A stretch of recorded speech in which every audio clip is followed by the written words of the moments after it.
Offenses like rioting, attempted assault, and unlawful assembly. Throughout the night, several people throwing bricks at officers and others. South, the account Barstool Albany once they saw the cops, so therefore they were not capped. Introduce yourself, Smash. I'm the worst at introducing myself. But I go by Prodmsmash. I'm a producer. I'm also an engineer up here in upstate New York, mostly here in Schenectady. I'm like the worst at talking about myself. But yeah, everybody that knows me, you know, y'all know me. But for those that don't, I'm Prodmsmash. I'm an engineer and producer here in Schenectady, New York. Been doing this for a while now, and yeah, I'm excited to be here, bro. I'm excited to do this. How long have you been producing? I want to say since I was 17. 17 is when I actually started getting into like recording myself and recording my own music. And professionally, I would say maybe 3 to 4 years ago. Because when I started out like engineering, I was like 17, and that was just me getting into it. Like I had old ass shitty Acer laptop from Walmart, bro. That had like, I didn't even know what I was doing, but I was just messing around. And then once YouTube really hit, that's when I really started getting serious, because now you had access to learn things that you had to go to school for. You had to go to engineering school and all that stuff. So YouTube was just giving out gems. So like I just started doing it for myself. Then I got in a band, like just like some hardcore heavy shit, like some heavy metal shit. And I just decided that I want to take in on like producing and engineering our music, and then that's when I kind of started getting more knowledgeable and taking it more seriously. But professionally, I want to say roughly around 3 to 4 years. 4 years? Yeah. What was the first genre like that you produce? Like that your style that you produce? That's funny, because like I want to say as a producer, I'm one of the biggest posers, bro. Because the music that I produce now, like is you know, naturally catered to the demographic that I work with.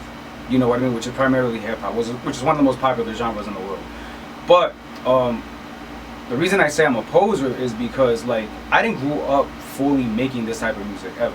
Like I'm a rock kid. You know what I mean? I like Metallica, Pantera. You know what I mean? Like heavy bands. So it's like it wasn't up until like 3 or 4 years ago that I kind of started switching the genres, because what got me into like making beats, because like I started with rock music, but what got me into making beats, and shout out to my bro, he goes by Luis Nito Rivera. He goes by Nito LR. He's like, I mean, I don't know how much content he's making nowadays, but he was going crazy making skits and stuff like that. But I remember like sliding in his crib one time, and he was playing this type of music in the background, and it was like some hip hop music, but it was like instrumental, like cafe, chill out, elevator, lo-fi music. And I was like, oh, that doesn't seem hard to do. Like, and then I started getting into lo-fi beats, just making like music to chill, relax, study to, all that stuff. And then it just started snowballing after that. Like I started like, for some reason, like drill music just like hit my radar and it sounded fire. So I wanted to get into like making beats for rappers to rap on, not just instrumentals. So after that, it just took from there, man. Like I just started like, everything started snowballing, and then I just started taking like the whole beat making thing seriously. What was your first beat, I would say, that probably like got you recognition, let's say? That's a good question. I couldn't really tell you which one. I've had a lot of artists out here get on a lot of my beats, sometimes even multiple artists on the same beat, which is crazy. You know what I mean? Because we're all local, and you see like all these local artists on still the same beat. But to me, like I feel like when that happens, it kind of helped push like my music out a little more. I think a song in my opinion that got leased the most, it was a drill beat. It was Fuck Love from, like, I sampled Trippie Redd's and X's Fuck Love into a drill beat, and that beat got leased like more than 10 times by 10 different artists. So I was like, if I could put it statistically, I think that would be the one. But I think the reason why I got recognized as a producer is not so much which beat did that. It's so much that there was a point where all I did was post little visualizers with the instrumental, and I would just drop beats with visualizers, and then I would go live while I was making the beat, and then I would have everybody like chiming in, you know what I mean, giving their feedback. I was just live a lot. I was like putting myself out there OD. So I think that contributed to, like, you know, the notoriety behind, like, you know, why I guess why people know about me. Do you have certain days, like, or weeks that you go live for people that want to tune into your lives and watch you make beats? You know, it's interesting because, like, some people like watching that process, but it's a really nerdy process. You know what I mean? So it's like, it could get really nerdy, and like I try to, like, when I do breakdowns like that, I try to keep it really simple. Like, for example, like we have tutorial videos on our YouTube page, on our Bread Owl YouTube page, and you could see how I break everything down, and I try to make it like really easy to comprehend and easy to digest. But so I feel like it's a certain group of people that will find that interesting. People maybe that are interested in making beats, maybe people that want to learn how to create for the first time. Maybe they just got their first copy of FL Studio, they got their first software, and they want to know what these things mean. So I feel like that kind of demographic would find that type of content interesting. Can you describe Bread Owl for people that don't know what Bread Owl is? So the Bread Owl is a collective of individuals. It's myself, Mike Miller, Howard Thompson, aka Fat Harold, Bucks Main Beats, who's my roommate as well, Cameron Kelly, and if y'all don't know about him, y'all probably seen him. He does the kendama tricks, and you know who I'm talking about. Yeah. You know, and then we got my boy Clearmind, who's also a rapper and a producer, and then I got Sean Jeanette as well, that she's also an artist. And essentially what it is, it's like, it's really nothing but a group of people that collaborate together. You know what I mean? And we're all a family, we're all like really good friends, you know what I mean? We have a group chat and everything, so we have a Discord server, so we just be chilling, bro. At the moment, we haven't been like really truly active because, you know, life is happening, bro. Like, there's a lot of things happening. My guy's expecting a baby, you know what I mean? So he's gonna be in full daddy mode.